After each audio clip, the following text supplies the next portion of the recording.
Hey y'all, welcome back to Confederate Shop's YouTube channel. So as you probably know, the past couple weeks, if you follow my newsletter, I had part 1 and part 2 of my Jon White interview, and I was super excited about that. I was very happy to for the first time to release an actual interview where I had a professional academic come and answer some hard questions. And talking about Fort Sumter, it's a very complicated issue. And if you missed part 1 or part 2 of that, check the description box below of this video and you can go watch those there. My favorite part, obviously, is part 2. There is some great, what I call history gold in there. And just to sum it up, Abraham Lincoln was confronted on why he wouldn't simply let the South go, why he wouldn't let South Carolina go or the Fort Sumter go. And he said in his own words on 3 separate documented historic occasions that he couldn't because of money. You know, my question is, though, with this specific quote from Abraham Lincoln, is why does mainstream history, how come we never heard about these historic quotes? And I think you can kind of guess why, because these historic quotes go against the mainstream narrative of history. And they bring to question the narrative that we are being told. Is it accurate? Is it true? I mean, we're told that Abraham Lincoln was preserving the Union, that he was what some historians would have you believe, that he was fighting to set the slaves free. That's the narrative we're told today. And they believe that Abraham Lincoln was just in what he did at Fort Sumter. Well, the truth is out, and the historical evidence to document that truth is pretty solid, and we documented it within part 1 and part 2 of Jon White's interview. So if you haven't seen those, go check it out. But that's actually not what this video is about. I actually have a hidden gem today.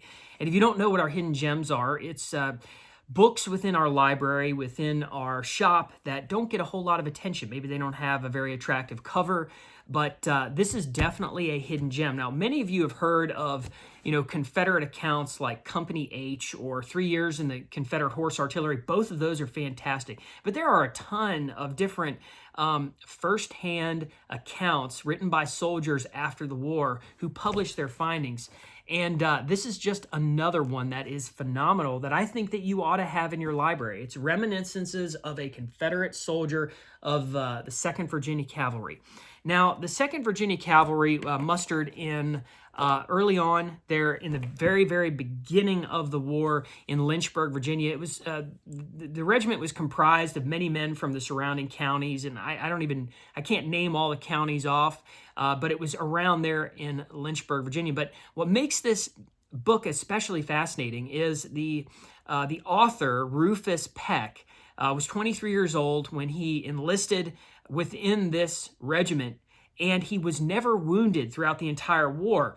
And it's pretty shocking because he was, according to him in his account here in the book, he was in 54 different engagements. This includes battles, skirmishes, just encounters with the enemy, and not once was he wounded.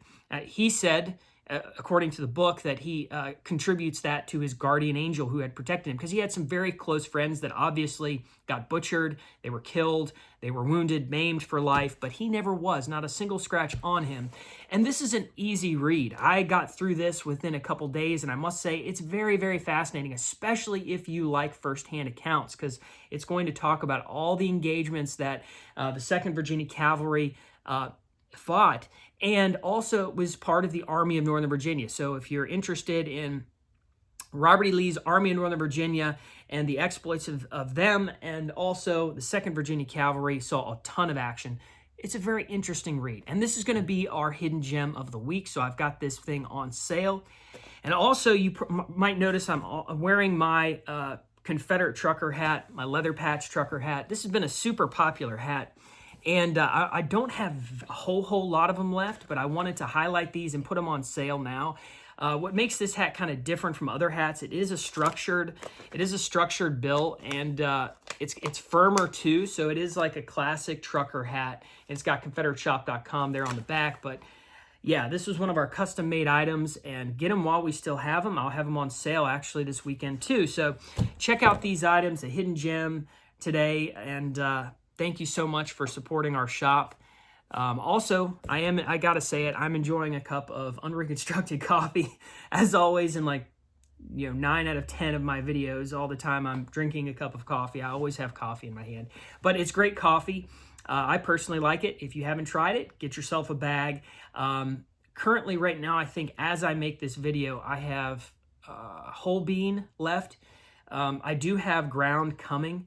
So I sell out of it. I've been selling out of this stuff like crazy, which is a good thing. I'm not complaining about that. This is not me murmuring and complaining about, oh, I'm selling too much coffee. No, it's great stuff. So get yourself some Unreconstructed Coffee.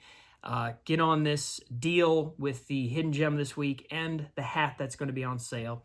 And check out our other videos too. The interview I did with Jon White was phenomenal. I really enjoyed it. He's a great guy to talk to. He's very down to earth. He's a former teacher too, so he makes it very easy to understand if the issues get a little too complicated and I have a question, he's very good at answering them. So thank you again for supporting my work here, and I hope you all have a wonderful day.